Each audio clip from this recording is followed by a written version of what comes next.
और प्रधानमंत्री मोदी ने आज देश को 9 वंदे भारत ट्रेनों की सौगात दी। इस मौके पर पीएम ने रेलवे की तरक्की को लेकर विपक्ष को आईना भी दिखाया। देश के 11 राज्यों को वंदे भारत से कनेक्ट करने वाली सौगात देते हुए पीएम मोदी ने रेलवे के बजट का जिक्र किया और बिना नाम लिए विपक्ष पर निशाना साधा। पीएम ने कहा कि 2014 के मुकाबले रेलवे का बजट 8 गुना बढ़ गया है। ये दुर्भाग्य रहा कि पहले भारतीय रेलवे को आधुनिक बनाने पर उतना ध्यान दिया ही नहीं गया,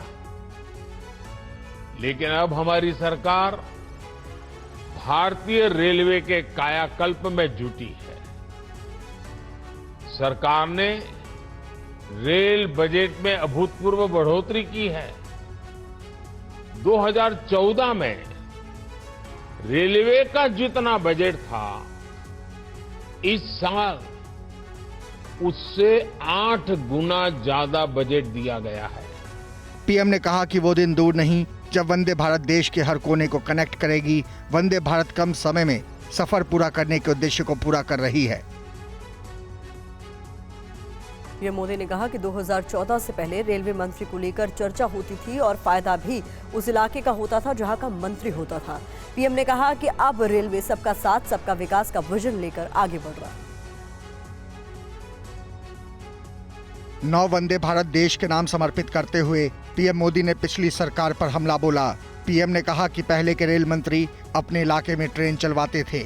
माना जाता था कि रेल मंत्री जिस राज्य से होगा उसी राज्य में ज्यादा ट्रेनें चलेगी, और उसमें भी होता ये था कि नई ट्रेनों की घोषणाएं तो कर दी जाती थी, लेकिन पटरी पर बहुत कम ही उतरती थी। इस स्वार्थ भरी सोच ने रेलवे का ही नहीं, देश का बहुत बड़ा नुकसान किया, देश के लोगों का नुकसान किया। अब देश किसी राज्य को पीछे रखने का जोखिम नहीं ले सकता। पीएम ने कहा कि रेलवे सबका साथ सबका विकास के विजन के साथ आगे बढ़ रहा है। पीएम ने रेलवे कर्मचारियों को यात्रियों के प्रति संवेदनशील रहने की भी हिदायत दी।